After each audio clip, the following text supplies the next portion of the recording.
welcome to the Artist Space.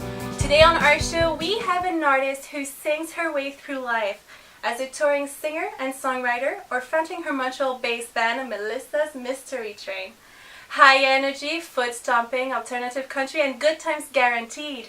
One song she'll have you dancing and foot stomping along, and the next she'll have you captivated by her powerful voice and her charismatic stage presence.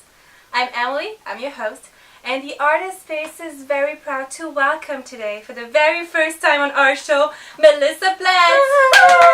Give a round of applause. Thank you so much. Thank you. Thank you. Please. How are you today? I'm super, thank you. How are you? I'm good. It's going to be fun. I think so. Are you ready to start? I'm ready. You're ready. So first of all, what's your real name? It is Melissa Plett. Have you ever thought about changing it? I thought about changing my name back when I was pursuing acting. Okay. And I thought it was a boring last name. And then somebody said, the teacher said, well, what about Oliver Platt or Brad Pitt? And I thought, oh yeah, I guess, Melissa Plett. So I kept it. That's perfect. Yeah. When's your birthday? June 9. What's your horoscope sign? Gemini. Oh, you're Gemini. Do you believe in that stuff? A little bit. Okay. And I'm a Libra, so technically we're the best match. Perfect. Oh, And this is would you going to look be at good. that? Where were you born? In Saskatchewan, actually. How many languages do you speak? One. Perfectly. Oh, that's good. English. Actually, I don't speak it perfectly. And then I'm learning a bit of French, and I used to know more Spanish. Okay, well that's almost 3 languages. But I don't speak a little bit of each. Yeah. Where do your parents come from? Well, they were born here, but my ancestors come from Eastern European. Okay. Eastern Europe.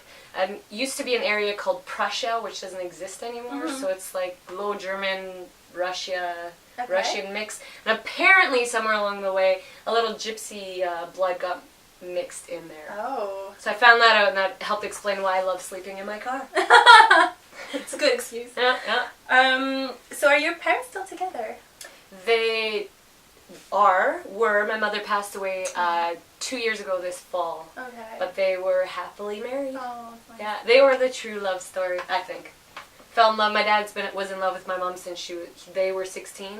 They got married super young, and then they lived like till death do us part. Oh, literally. It was good. Yeah, it was good. Where did you live as a child? Steinbach, Manitoba. Manitoba. Oh, so yeah. born in Saskatchewan, raised in Manitoba. I'm a real prairie girl. Did you move a lot growing up? Well, between the time I was born in Saskatchewan to where I grew up, like 3 times, but Okay. I grew up since I was 5 years old, 4 or 5 years old in Manitoba, so no, not much. Do you have any siblings? 4. I have. What are their names? I have Corey, Jason, Sandra, Anthony, and I'm the baby. Oh, you're the baby. I'm the little baby. The last one. Yeah. Was it a comfortable life when you were growing up? Was it poor, rich? Which is interesting because when I was younger, I thought that I never wanted for anything. Okay. But now when I'm older, looking back at how my life actually was, I realize that we were actually poor. My parents were just really good at hiding it? Yeah, like I remember having like fried bologna for supper, bologna and onions, and being like so jacked about it, like, yes, it's fried bologna day! And when I'm older, I'm like, wait, that's super poor. Yeah. And I remember specifically one time my mom actually saying, I think it's time to get you a pair of new jeans. And being excited about that because I always had hand-me-downs. Oh, okay. But I never, she would take us shopping at thrift stores and things like that, and it felt like a treasure hunt. Yeah. So I just thought that we were lucky we got to go to thrift stores. That's true. Now looking back, it's like, oh, they were sneaky. Yeah, it was it's a nice way to hide it, though. It was. It was a single. My dad brought in the money, and my mom stayed home and raised us. There you go. Yeah, it was awesome. What good memories that you keep from your childhood? What good memories? Yeah. I think probably I grew up in the country on 25 acres, so and not having internet, not having cable TV, so we were forced to be creative. But again, we weren't forced, we just were. Yeah. And making snow forts in winter and throwing snowballs at passing cars, or making tree forts in summer and pretending there was some, I would go on my back patio and sing to the trees and pretend it was my audience while singing. Big audience. Yeah, it was a huge audience while singing along with the Beauty and the Beast soundtrack and acting it out to myself, and I always thought I was in a play in my backyard, so I would say playing is my memories. What were your interests as a kid? Pretty much the same as they are now. Yeah? Yep. Singing and acting? Being creative, meeting new people, going on adventures, playing dress up. Dress up's the best. Yeah, and just living every day as an adventure, I guess. That's good. Yeah. Did you like going to school? No. Does Why anybody? not? Some I people guess. do. Some But the do. people you interview? Yeah, some of them said yes. Really? Yeah. I mean, I maybe liked going to school because I was meeting people and playing with people, but I didn't like going to school for school. Okay. I liked going to school to, like... To play. Yeah. Well, you said you don't like school, but do you remember one subject in particular that you liked better than, like, more than the rest? Drama and music. Oh, there you go. Yeah. And it showed because all my other grades were like pretty much failing grades, and then drama and music was like 98%. So it's like, okay, clearly that's what I like. That's what I should do in life. Yeah. How did your teenage years go? Do you remember? Of course. Were they horrible? Well, they were starting to be horrible. I was a pretty rebellious kid. I'd just gotten suspended from school when I was, I guess, 13, turning 14, for lipping off teachers because I thought that was fun, and picking fights with them. Then I got in a really bad ATV accident when I was a kid, and I almost passed away, and my best friend and cousin at the time did. Okay. And I didn't start walking again for about... that was a big accident. Yeah, I was in the hospital for a month and a half. I don't remember 2 weeks into the hospital. I didn't start walking. That happened in June. I didn't start walking again until September, October. Oh. And so my teenage years were a mix of being a jerk to going, whoa, I am so lucky to have my life, and shifting it, and then learning in teenage years how to stop picking fights with people and control the fact that I like to argue. Yeah, at least you know, that's good. Yeah. What was one of the biggest, well, maybe that was it, but what was the biggest mistake or the biggest lesson that you learned as a teen? That would be it? I mean, I could say that's a mistake, but it's an accident, so the biggest lesson I learned for sure was that, I mean, everybody learns these lessons at some point, so it seems a bit cliche, but that life can literally be taken at any moment, so sitting around and picking fights or pissing and moaning about stuff or just not living life is a complete waste of life. Oh. What did you want to become when you were a kid? I wanted to be a movie star. A movie star? Yeah, I wanted to wear those big dresses like they do in Gone with the Wind and walk down the red carpet. It wasn't even, I don't even know if it was so much that I wanted to be in a movie. It was more that I just wanted the lifestyle that went with being a celebrity. Like, to wear the dresses. Yeah, to wear dresses and play dress up. And I think that was why I wanted, no, I liked acting also, but I like entertaining. But definitely it was, I think I just wanted the end result. Did you become what you thought you would become? I guess. I mean, I pursued acting, I fell into radio, but my whole life I was playing music and writing music too, and so, obviously I didn't become the girl on the red carpet from movies yet. That's bizarre. But, I don't think, at this point, don't have any regrets yet, so I think I'm living every day like I'm supposed to. I mean, obviously there's things I could have done differently, there's more things we could do to be there now, but I think I am where I'm supposed to be. That's a nice way to see it. Yeah. Do you remember your first paid job? Babysitting. And I didn't get a lot of hours at it, and I wasn't very good at it. And I do remember putting some of the babies to bed, and them crying, waking up crying, and me going and checking on them and realizing that they had, like, totally crapped their diaper. And then just leave it like that? Yeah. You've done that? Yeah, I was like, you know what, maybe they did this when I left. I don't know. It's... Yeah. I mean, nobody's gonna know. No. No. I don't know if I babysat much more for that family, so maybe they did know. They noticed something was wrong. Yeah, exactly. What do you do for a living now? Music, and I'm going to say freelance stuff, because I do a lot of things. On the side, yeah. Yeah. Okay. I do management stuff, I do health and fitness stuff, and, so it's a lot of different things. Where do you live now? Saint-Lambert, Quebec. I say that wrong. Say it properly. Saint-Albert. Do you plan on leaving Montreal? Or, the area of Montreal? Like, what do you mean, like moving away from? Yeah, moving away. Well... Or why did you decide to stay in Montreal? I didn't really want to come here to begin with. Okay. I came out here kicking and screaming a little bit from the prairies. I met a French boy on the prairies, and then it was time to come back to his homeland. And so that's what pulled me here. And I came out here unhappy.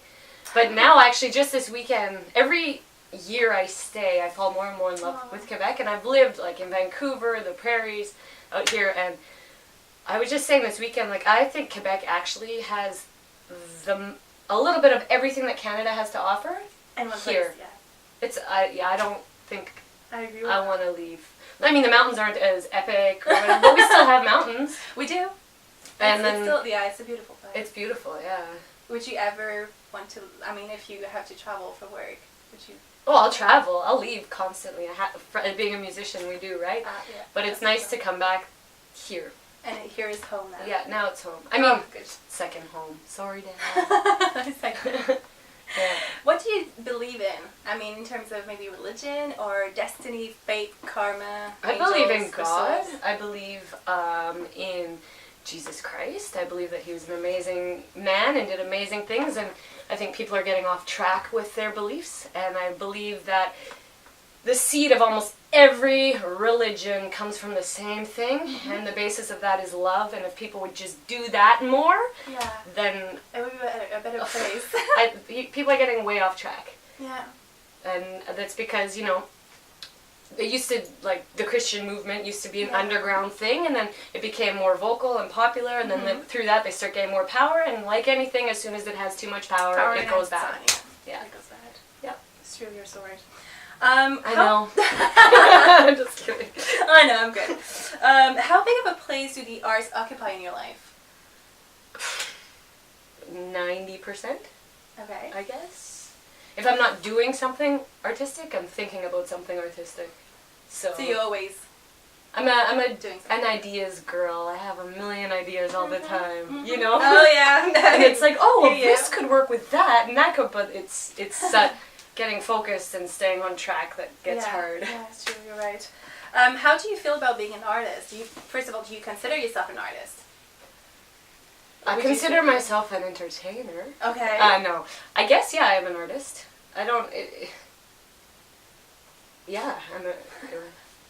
what is an artist? It's your definition. Yeah, I mean, everybody has their different ideas of what artist is, just like people have their different ideas about Christianity and tag it back together. Or any kind of job. But am I an artistic, creative person? Yeah, I am. Okay. So Well, my next question was, do you think everyone has an artistic side? I mean, can anyone be an artist? Can anyone be creative? Yes. Yes? I think so. Mm-hmm. Everybody has the idea, well, because to me, being artistic is following through with the idea of a dream, maybe. Okay. So if you can think it, why can't you do it? I agree with that. You might be a crappy painter, but that doesn't mean you're not a painter. Yeah, just do it. Just like everything, you're not gonna, I mean, it's not like the first song I wrote was this amazing, epic thing. Frick, I'm sweating in these lights. But, it's a hot set. and the pleather pants. But, yeah, but I think that everyone, you just have to, not everyone's gonna be an actor or a painter or a musician, but I think everybody has creativity in them, for sure. Okay, so this, maybe that for you, it's special for the stage that you usually go on. We tend to act differently according to the people that we are with. Yeah. We have different characters for different situations. Do you agree with this? Yeah, I think so. Do you have different characters? At first, I do. But then the real me always ends up coming out. But it's a very... I don't think that they're different as in fake. I think you just choose where you show different sides of yourself. Okay. So, for example, how do you act with your parents or your friends or colleagues? Pretty much with everyone. At the beginning, I act differently once I'm getting to know them. Okay. By the time I get to, like, you see what they're like, and you act a bit like them to make them comfortable or whatever, just to become aware. And unfortunately, it doesn't take long before I feel like I know someone, and then my wall is down and everybody knows who I am. I try very hard to hide some of the certain sides of myself, like quick to anger and no patience, but it comes out pretty fast. I'm not very good at being fake. We are the same. Are we? It's scary thing. I think so. Yeah. I'm not very good at being fake. I try to put on... Yeah. And it's not, again, that I'm being fake. I'm just trying to maybe protect people from that a little bit. And then once put up walls and... Yeah, and it's not even a wall for me, it's a wall for them. And I'm protecting you right now. Really, you know, and so then after a while, it's like, okay, well, you don't, there's nothing to hide. You are who you are. Mm-hmm. So, it's gonna come out anyway. Yeah. My favorite question for you right now is: do you have any kind of diets and workouts? Yeah, you love this one, eh? I do. You do.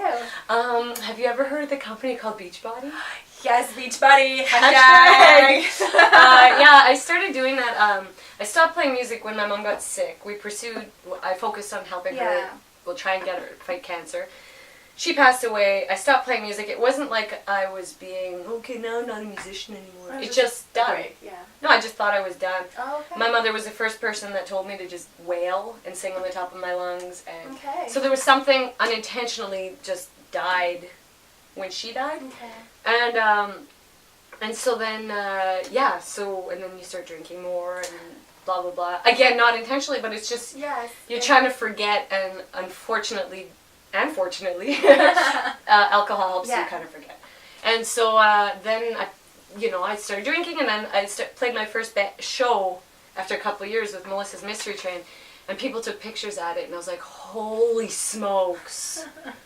Like, I was the biggest I'd ever been, which isn't big, I know, but it's still for me. Yeah, for you, for your and frame. So then I joined, I heard about that company, Beachbody, and I started doing their one program called the PIO. Then I did 21-day fix, and I committed to the clean eating plan, the only 3 drinks a week, the half-hour workouts a day. I did that in January.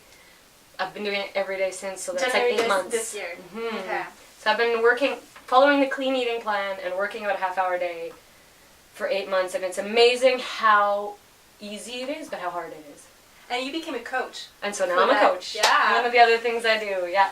I love it. It's a great company. It's a good company. The company's amazing, and I love, well, like I said, when I was younger, I realized that you got to live your day to the fullest. Yeah. And so it really goes along with who I am and how I want to encourage and inspire people to live their life to the fullest. And that means loving your body, taking care of your body, and yourself, taking care of yourself. And if I can help kick your ass along the way. She did. I will. It's a very good company. I love it. I love it. Great. And how do you feel after all of this, after all this, working out and diet? Well, not dieting, it's more of a lifestyle now. Yeah, it's not a diet. How physically, how do you feel? I feel badass. Yeah? Yeah. When I follow the plan, I feel amazing.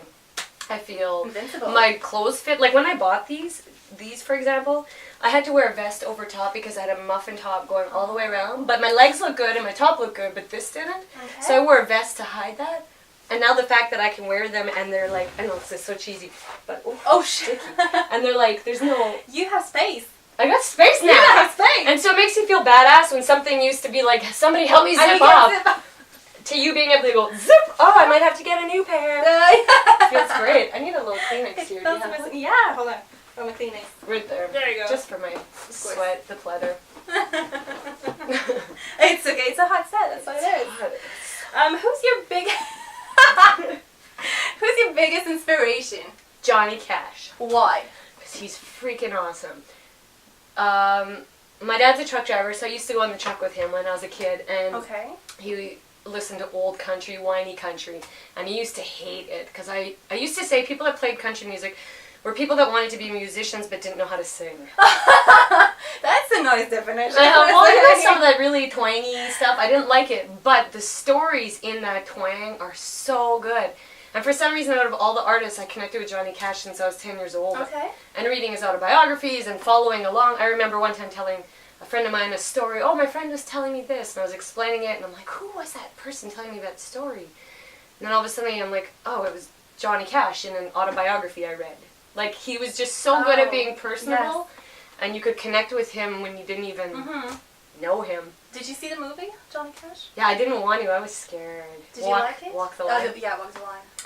I was so scared, and then it was so good. They were good actors, though. And they followed his story so well. Okay. Yeah. I mean, obviously, June Carter didn't look that good.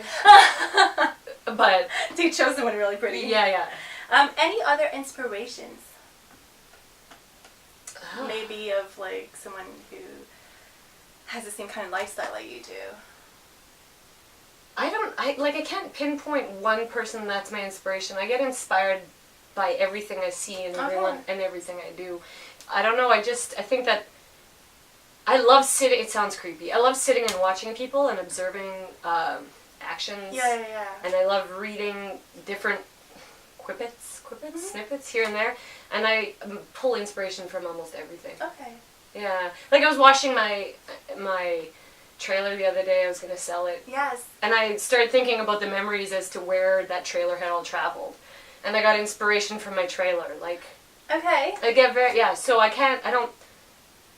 Besides off the top of my head saying Johnny Cash, there's not really a person I think in particular. Like I should probably say my parents. Yeah, no, well, I mean, you say whatever you want to say. I mean, they inspire me, right? Yeah. My family inspires me, my sister inspires me. And your trailer too. And my trailer. I think we just wrote a song. That sounds pretty country. Johnny Cash, my family, and my trailer. There you go. That would be awesome. And do you have any like favorite inspirational quotes? Something that you tell yourself? Well, you know, because through the whole fitness thing, yes. we draw on a lot of different inspirational quotes. So I was thinking about that question, and I have my own quote that I have. And I've just been living my life that way, and it's I'd rather die living than live not alive. That's good. I love this one. And I don't know when I thought that. I'm sure it's been said before, but I've just always been, that's my motto I feel like I came up with. Yes. And then lately my boyfriend gave me a good one too when I want to throw in the towel on certain things. And he says, there's a big difference between those that can and those that do. It's true. That's amazing. And there's so many more people that could do more than we are, but they don't. So therefore they're not, they're worse off. Yeah, that's exactly. So we shouldn't feel bad that we're doing something when we go, oh, there's better people out there that could be better than me. Well, but they're not doing it. So just do it. So just do it. So basically, just do it. I think we should get a Nike sponsor now. Yeah! Little Nike logo in the back. How do you tell yourself not to give up? I bitch and come. Can I talk about that? It's okay. I'm gonna believe everything then. Okay, I don't like to swear with this. Sorry. I don't like stories either. I piss and moan a lot, and it's hard when you want to throw in the towel, but then I remember, again, that you only have one life to live, and then that's what makes me keep going. Especially, it's so cheesy, and people that have lost a parent or a loved one would probably say this too. That's why it feels kind of cheesy. But I definitely think about what my mom would say if she knew that I gave up. Yeah. And then it's like, okay, well then that's I better not. Inspiration. Yeah, like when I took a road trip down to Nashville, my first one in spring, and on the way down there, I was like, why am I going here? What am I doing? And on the way, I just felt like Mom and God looking down at me, being like, all right, let's see what happens now. And ever since that point, it's been like, I just feel, whether or not she is or isn't, it's still okay to recognize I feel like she's watching me, and my dad's always checking in on me, and all these people that love and support me are checking in on me. That definitely makes me, and my boyfriend has invested so much in me too that it makes me go, well, if I just go, okay, forget it, and throw in the towel, I'm letting it, it's not just me I'm letting down, like I'm disappointing other people. Yeah, people have believed in you. Yeah, and if I can convince them to believe in me, then I should be able to convince myself to believe in me. Yeah, it's true. I mean, the only thing you need is you. Right. I don't need anything. Well, my next question is related to this, and it was like, do you think it is important to have a supportive community? Yes. Friends in the same domain and friends who have the same passion as you. Why? Because there's enough things out there tearing you down. You need people doing it together that'll lift each other up. Really, that's as simple as that. That's simple. How difficult. And women too. Yes. There needs to be more supportive women, because it's ridiculous that we're competing. I know. You're doing something different. I can't do you. You can't do me. So why wouldn't I support you? Yeah, and just be together and work together. It doesn't matter. How difficult do you think it is to get in this industry? We're talking about the music industry here. How do you think it's difficult to get into it? Well, it depends on what level. And depends where you want to go. It depends where you want to go. Okay. I mean, is it difficult to become a pop star and a one-hit wonder that makes it... Like, do you remember Kesha? Yes, I do. Yeah, but where is she now? We don't know. Right, so I'm not saying. She might still be doing stuff, but I think that was a girl that had a talent. And for that time being... No, I think she actually has a talent. Maybe she just took the path that was now. Yeah. And so I feel like it just depends what path you choose. Yeah. Is it hard to, go platinum? Yeah. Is it hard to be Beyonce? Yeah. that takes so many different levels. Like, you can put in as much work as you want, but at some point you got to be realistic with what you can do and what you can't do with the gifts and people that you have in your life. Yeah. I think. So don't aim for a Billboard number one right away. Don't even aim for that. I think if you aim for don't aim to be like a celebrity. Aim to be like just happy doing what you're doing and making a living. Yeah. And if you're making a living doing what you're passionate about, you've succeeded. You're right. Yeah. Absolutely right. Do you think that artists are doomed? I mean, doomed to struggle their way through life? No. I think that if they have an artistic side, but they also tap into being business-minded, they don't have to struggle. I think a lot of artists think that their art will carry them, and it won't. Yeah. You cannot just do that. You have to work! Yeah, you have to work, just not wait for it. It stresses me out when people think they're just so good, everything will come to them. That's not how it works. If you sit there and see those musicians or actors like Keanu Reeves, and you're like, he's not even good. Yeah, but he obviously made good business choices. Yes.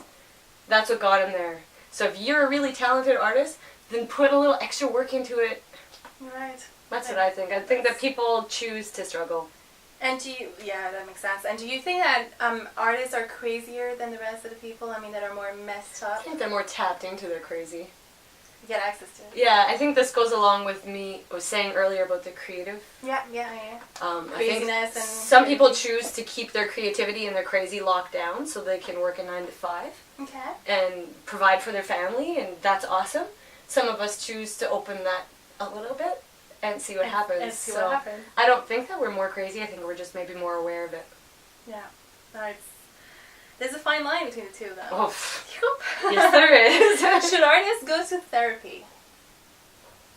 I don't know. I think that everyone should. Everyone should, yeah. I mean, I'm sure that's what lots of people say. I don't go to therapy. It depends on what the artist does. I mean, for being a songwriter, that is therapy, you know? So if you have no one to talk to and you keep everything pent up, no matter whether you're an artist or a person, you should go to a therapist. Everybody needs to talk and everybody needs to express. That's true. So find that outlet and do that. Yeah. Do you have a plan B if ever your music career doesn't pay off? No, because I think I'm living with a plan A and a plan B together. It's being successful, doing what I love, and if that means I have to do freelance jobs on the side to do that, then that's the plan. That's the plan. And do you ever feel that your passion should just be in a hobby and not a full-time job? Oh, yeah, of course. I think everybody goes through that. Yeah. And then you get people crying at your shows, and you go, okay, well, then maybe I shouldn't. Like, or, you know, because I think it's the self-doubt that artists have, right? Like, who am I to... And a couple weeks ago, I met this old country pedal steel player. He was so amazing. And he's fighting cancer right now. And I told him that I have this fear that eventually someone's going to figure out I don't actually know what I'm doing. That you're a fraud? Yeah, that it's like, oh no, they're going to figure it out now. And he got so mad at me, and he really put that in check. It was like, you don't... what I said earlier, what I do, what you do, what they do, nobody can do what you do. You might not do this one thing as good as that person, but you do it as good as you. Yeah. And that makes it different. Yeah. And so, yeah, of course you go, maybe this should just be a hobby. But if you can't do it as a hobby, if you won't do it as a hobby, then who are you to do it as a professional? Like, I think if I play a show and I'm not happy playing for 5 people, who am I to play for 5,000? Yeah, you're right. And again, it's just do it. Just do it. Just do it. I am gonna call Mike. Do it. Just do it. Just do it. Are artists' jobs more important than the other people's job? No. Next question. I'm just kidding. Why would an artist's job be more important? Like, it's just like everything in life. You can't have one without the other. Yeah. So, I mean, there's a lot of artists that get supported by the tax dollars of the working people. So, no. Yeah. There's a lot of artists that only get supported by the working people, and that's incredibly frustrating because you can't just be a little whiner artist. I don't think any job is more... I think that without people working 9 to 5, if that's what you mean in terms of other jobs, those people are the ones paying artists to be artists. And artists are there to take those people's minds off of it. So if you don't have one, you don't have the other. Amen. Preach! What's your opinion on celebrities? I mean, what I mean about that is that people being famous for Well, I don't think that's their fault. having a TV reality show. Yeah, I don't think it's their fault. Okay. I think that it's the world and the media that puts way too much stock in it. That's true. I don't think it's at all their fault. I mean, it's crazy if somebody goes out on it's their mission in life to be a celebrity, because what's that? And then what are you going to do once you're a celebrity? But I think that it's the whole North America world's view of entertainers is a little out of whack. Yeah. And there is, I know this is bad to say because I'm an artist, an entertainer, but I think that there is way too much money and attention put on somebody that can act as another character. Okay. Whereas there is a lot of other, it's great to have artists because they distract you from problems, but don't be so distracted by entertainers that they get all your attention and the rest of the world falls apart. Okay. Does that make sense? That makes sense. Okay. Good. It's good. I'm very deep. Going back to you. Yeah, you are. It's okay. If you get the gig of your life, who is the first person that you will tell and why? Well, I would like it to be my boyfriend. Okay. But he doesn't give me the best reaction. Okay. Because he's a thinker. Okay. So, yeah, it would obviously be him first. But then it would be my dad. Okay. Because my dad gets super jacked about anything. Oh, he's every kid that they have, he is their number one fan about everything. So, and he would give me the best reaction. He would yell and he would scream with me. Whereas Kevin would probably go, yeah. So even though he's excited, it's not the kind of reaction I want, right? Your parents' number one fan. Yeah, your parents are gonna, they know. They're gonna, they know. They've seen you doing this your entire life. Your partner's seen you maybe however long you've been with your partner. True. It's not the same. Okay, going back to your music side, your music career. Yes, please. Yes, please. What instruments can you play? Can I play or can I play well? Can you play? Okay.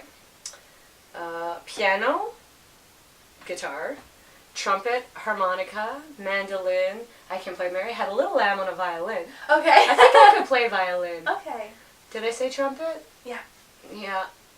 I feel like I can pick up something and at least play Mary Had a Little Lamb out of it. Okay. So you're good with instruments and all? Yeah. Okay. I think it's because I grew up playing piano since I think grade 4. Okay. And I'm learning as I get older how important piano is for your brain. And multitasking, how much it affects like your development on multitasking and everything. So I think that that's what helps. I don't know what chords I'm playing. Okay. But I know by ear if I'm playing it right. Oh, that's good. Yeah. At least you have a ear. Yeah. And we don't all have it. Which instrument is your favorite to play? Out of all of those. It's probably piano, but I'm not as good at it anymore because I've been playing guitar so much. Okay. But piano, I can get lost playing piano all day. I love piano. Do you play piano? No, I don't. I wish I did. Oh. I think I learned like a few notes when I was a kid. But, Oh yeah, you should. I love piano. It's a pretty instrument. It's really nice. The music of it. Yeah. Which instrument would you like to learn how to play? Violin. Violin? Oh yeah. I love violin. It's soft, it's nice. Yeah, but I'd like to play it like fiddle, like I play with, I used to play more, since I've been in Quebec I haven't, but his name's Dale Brown out of Winnipeg. Yeah.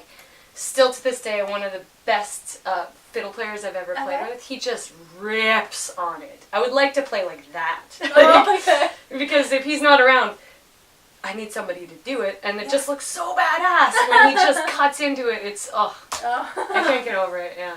When did your passion for music and singing start? I've been doing it my whole life, but pursuing? Yeah. Maybe? Well, when I was living... Like you really decided to go for it?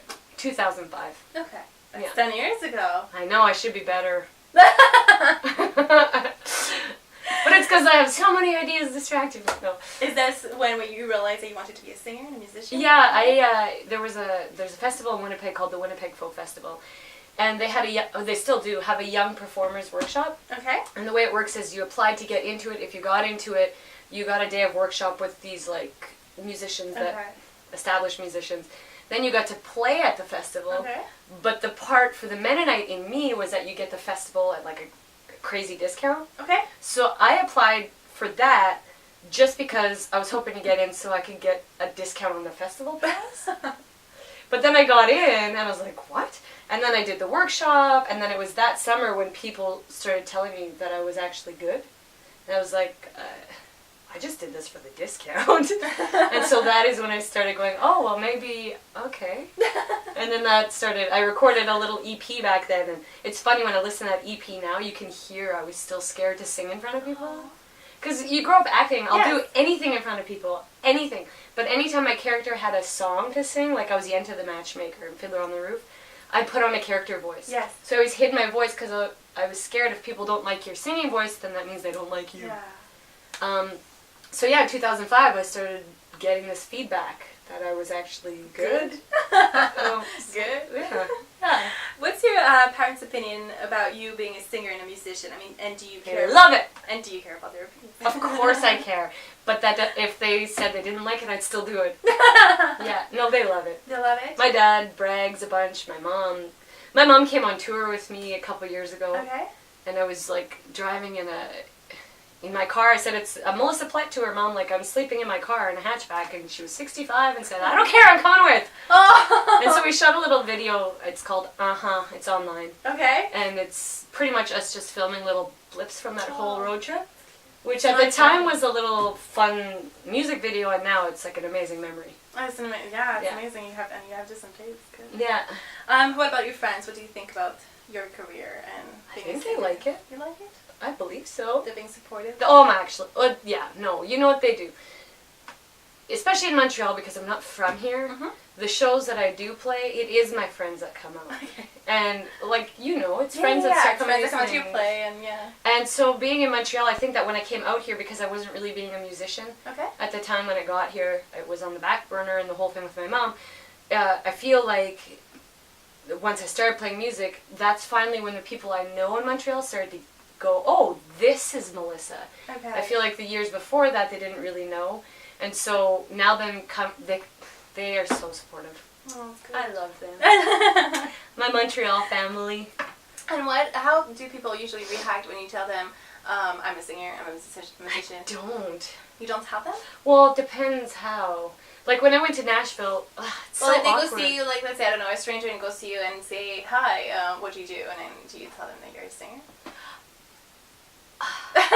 It's funny, like if I just meet someone at a bar and they're like, what do you do? Then I just say, oh, I'm very passive about it. I don't lead with, I'm a singer. Okay. Because who isn't? Yeah, I sing in the shower. Yeah, no, but I mean, like, I just feel like everybody's a singer and everybody's an actor. So I don't know why I don't want to say it right away. So what do you start with? What do you do? Like, that's what I would do. Okay. I kind of divert it because I'm not ashamed to say what I am, but it kind of goes along with people get these, they have their own She's an ideas. artist. Yeah, like when I'm down in the States, like the few times I've been in Nashville this summer and people are like, oh, so you're down here, what do you do? If you say, oh, I'm a musician, everybody goes, who isn't? Yeah, especially in that. You know? So usually it's more like when, you know, it comes out in conversation, but it's just not what I lead with. And what was your first musical job? Like, like playing guitar and singing? Yep. Well, probably that festival. But I mean getting paid. Oh. That's a real paid job. Well, in Manitoba, you got paid to be a musician. It's not the same as Montreal. Okay. So, I guess some festival back in Manitoba. Okay. Or a show. I don't know. Like, it's very weird coming out here, because here they do the Pass the Hat at bars. Okay. And on the prairies, they treat Winnipeg treats their people right. Yes, we've heard. Yeah, yeah. So, yeah, I guess it was just a show I put on, probably. Okay. Yeah. And what does music represent to you? Why is it so important? I mean, to listen to it, or to play, or to sing? Well, when I listen to musicians, I guess it's therapeutic, maybe. Okay. Or a bit of a journey. What I like about music when I put on a show is the bit of the roller coaster of emotions. Like, we're going to have fun, and we're going to foot stomp, and we're going to drink our beer, and then we're going to go down, and we're going to cry. And then I don't know, I guess music is a bit of a chance for people to just, I don't know, walk through their emotions maybe. Okay. Does that make sense? It makes sense. Yeah. I saw her in a show and she's amazing. And the roller coaster is there. Is it? Yeah, it is. Yeah. It is. But you don't, well, It's I not wasn't expecting it. intentional. I wasn't expecting it. And I'm like, oh wow, this is so good. I'm dancing and all. And then 5 seconds after, I'm like, oh, this is so sad. Oh yeah. Oh, because Kenny played violin. Oh yeah, that helped too. Kenny Wong playing violin. Kenny Wong nailed that song. Yeah, that is the first song. I wrote that song. It's called "Stay." I'm gonna record it soon. I wrote that song when I stopped playing music, and then people started writing me, being like, "Melissa, you need to keep writing. You need to keep writing." And I was like, "I'm done." And people again. So in 2005, it was people being like, "Wow, you're good. You should play." And then I kind of stopped and then no, I didn't think anybody cared. And then I started getting messages from people, "Why aren't you playing? Why aren't you playing? Keep writing." And then that inspired me to start writing again. Okay. And that song that Kenny played on is the first song I wrote after my mom died. Oh. So there was a lot of emotions in it. but that's what I love about it, Yeah. because sometimes I write songs and it's like, oh, so simple and boring. But for me, it was something. So I love it when I can look out and see people feeling it. It's like, oh, I got the point across without even doing that on purpose. I think, I love that. Really precious. Oh, and Kenny nailed it. I know, Kenny. Oh, it was really good. Yeah. What was the last song that you've listened to? I guess it's That Old Wheel. That's why I said that. Oh, you said that before. Yeah, it's a Johnny Cash song that I don't think a lot of people know. I don't remember. But you would love it lyrically. Okay. Again, when I listen to Johnny Cash, a lot of his songs actually end up sounding all the same. Okay. But lyrically, so that song is, the chorus goes, "That old wheel will turn around once more. When it does, it will even out the score. Don't be weak. What they sow, they will reap. Turn the other cheek. That old wheel will roll around again." Oh, wow. And it's just makes you go, oh yeah, that's right. You want to get mad and you want to get, there's no point. just forget it. Yeah. They're the ones screwing up. It's going to be, That's karma. it's on them. Yeah. What was the last song that made I'm you a liar. The last song I listened to was the one I played at rehearsal last night. yeah. But I was Boring. yeah. I was living myself. So what was the last song that made you cry? That you remember correctly? Oh, do you know that song? I don't know who it is. It's called "Say Something." Okay. Christina Aguilera sings it. Yes. Oh, it is a beautiful song. That song, no matter what, I'll be driving and that'll come on and I'll be like, like no matter what. It is a beautiful song. I think the problem is my friend showed me, she's like, "Have you heard this song?" And she showed me the music video like a month after my mom died. And there's the scene where there's the old lady dying in the bed and the old man's hugging and then he walks away and she dies. I think that's the problem with that song. But the show... It was a bad timing. Bad timing. But that song shows so many different stories with the lyrics that song's so great because it can... I think it applies to everyone. Everybody. It's it's a very good song. Yeah. What was the last song that made you turn off the radio when it went on? Marvin Gaye, "Let's Get It On." Why are you doing that?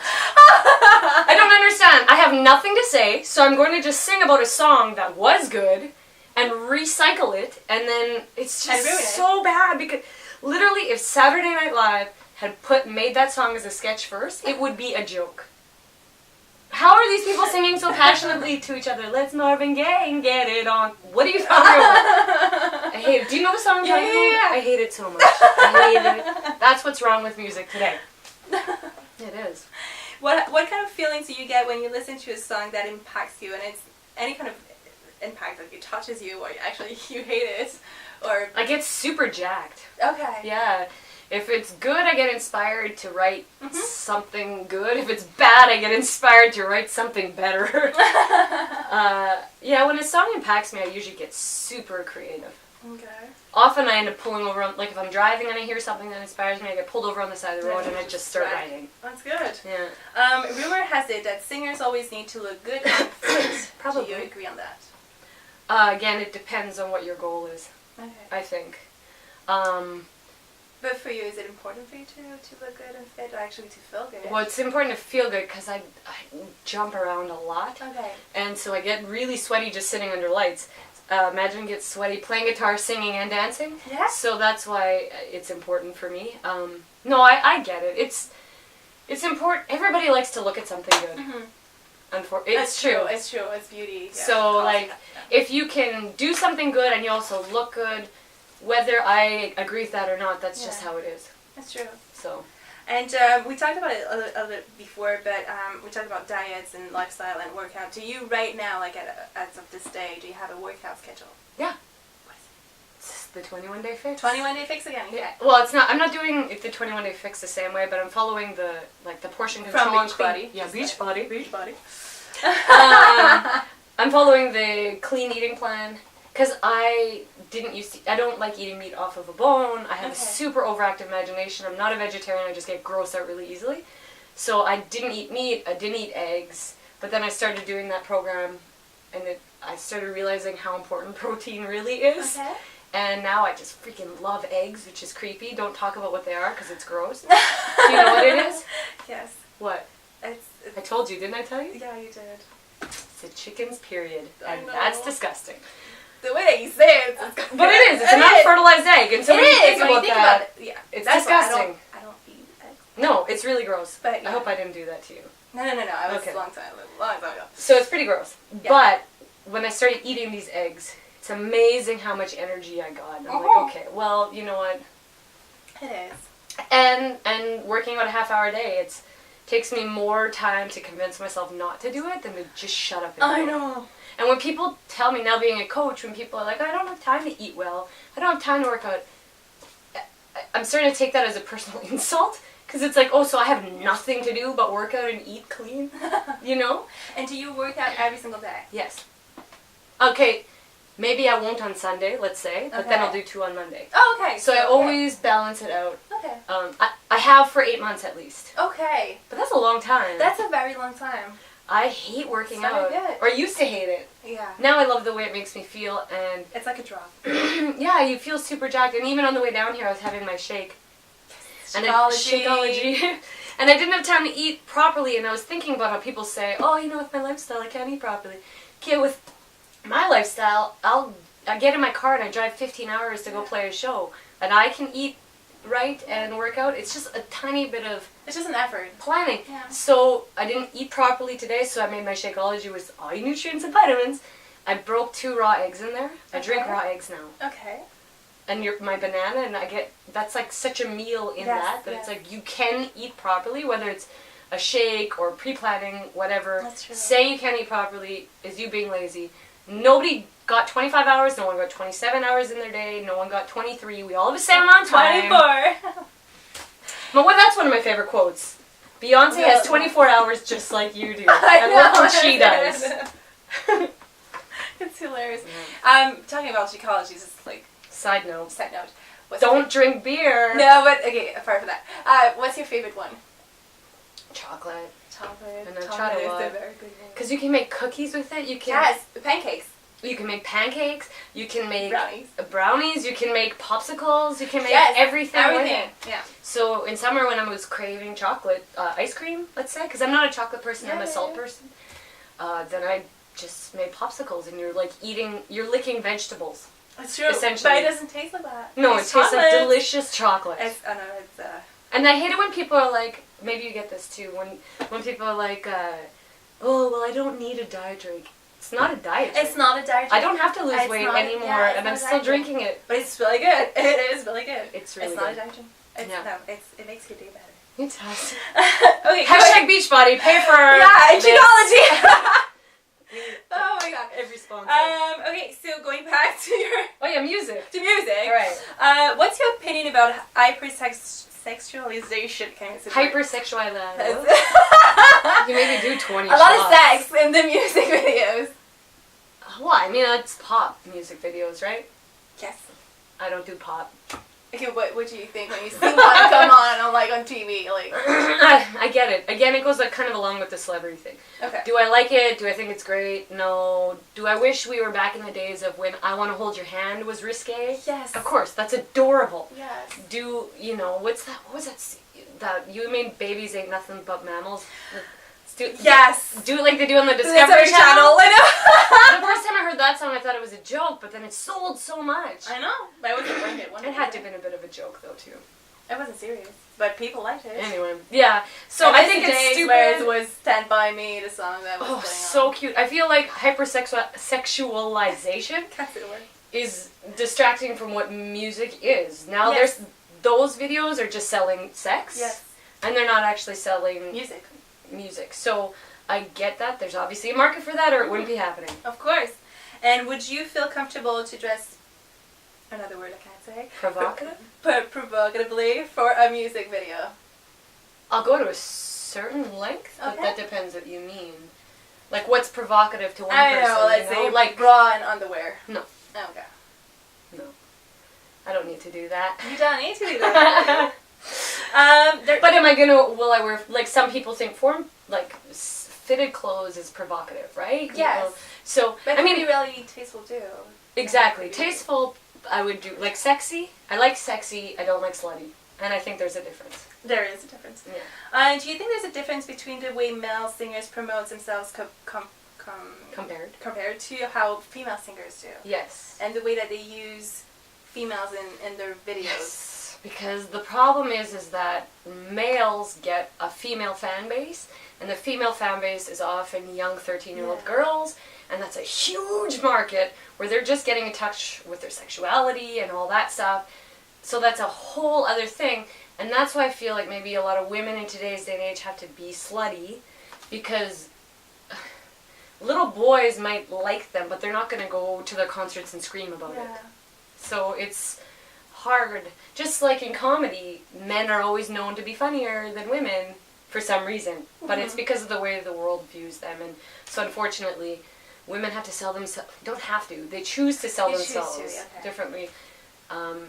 And I think it's disgusting that men in the industry aren't helping at all by having their videos with half-naked chicks. It doesn't exactly put us in a wonderful light. No, it does. No, fair. Again, I think that tends to be more in the pop industry. But the pop industry is what's big. I get that. No, that's true. Yeah, I guess a lot of money. Yeah. Going back to you, you said it before, you write your own songs. What do you usually write about? It tends to be about... I was just talking about this. It tends to be about death and traveling a lot. Okay. Even like before, my mom thing. I don't know. But those are big emotions, I guess. But it's not like I can sit down and go, oh, a tree, I'm going to write about how that brings life and blah, blah, blah, How it's green. No, it's usually I've been in a situation and something was said and it just triggers something. Yeah. So I don't really write about anything specific, but it tends to be just... I travel around a lot, so it often ends up being about the places I've been and the things I saw. And what's your next project, next big project? Well, I'm going to have to put out a CD. Oh, it's going to be fun. But this time I'm looking for, I want to do it, like I have an EP and then I have another little CD I put out that was recorded live off the floor.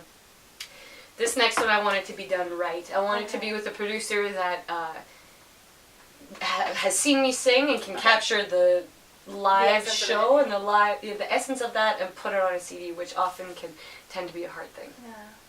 How does it feel to be on stage? I love it. Don't you love it? It's a drug. It's a total drug.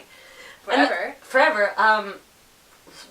Almost every show I'm getting ready and I don't feel like it. I don't know if you're like that, but almost every show I'm getting ready, I'm like, oh, I don't want to do this. Yeah, you're kind of scared a little bit. I'm not scared. I just don't feel like it. Okay. Because I know I get scared. Okay. Acting is different though. I used to get scared for acting. Music, it's more like, oh, this is going to be exhausting. I'm sure. And then, the way you jump around, it is exhausting just to watch her. And sometimes I'm tired and I just don't know if I feel like doing it. And then I get ready, and then as soon as I get on stage, it's like, everything's gone, and it's totally like, everybody pay attention to me! That's what it ends up being. And it's ready to start. Yeah, it's just fun. What kind of videos would you like to make? Music videos we're talking about. Like, what do you mean? Like let's say you have a very, and you have a very good song that you just wrote, and you... Well, I have a song about Mexico. I want to shoot a video in Mexico. I have the whole idea in my head. I have a song about Manitoba. I have the whole idea in my head about that. It's almost like an anthem. I guess so many of them are, they're, what's the word when they're location? What is that? Like it's, because yeah, I don't know what type, how I call it a type, but I can see in my head that I want it to be about the place. Okay, about the place. Okay, yeah. You know, and capture the feeling that comes from, because so many of my songs are about places. And then you just want to be at that place. I want to be at that place, and I want the video to capture the feeling of what I'm talking about. Okay. Does that make sense? Yeah, it makes a lot of sense. And I want to look freaking good.